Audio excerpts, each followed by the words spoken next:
రెండు జిల్లాల వారధి ఒడేడు బ్రిడ్జి నిర్మాణంలో విపరీతమైన అవకతవకలు జరిపి నాసిరకమైన పనులు చేయటం వల్లనే ఈరోజు చిన్న గాలి దుమారానికి పేక మేడలాగా కూలిపోయిన ఈ బ్రిడ్జ్ వ్యవహారం చూస్తే చాలా బాధేస్తుంది. గొప్పలు చెప్పుకున్న తెలంగాణ రాష్ట్ర సమితి నాయకులు, అప్పుడు ప్రాతినిధ్యం వహించిన పుట్ట మధుకర్ మరియు ఎవరైతే ఈ నిర్మాణం చేస్తున్న కాంట్రాక్టర్, అప్పుడు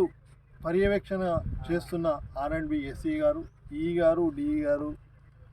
ఏఈ గారుల పైన పూర్తి స్థాయిలో విచారణ చేసి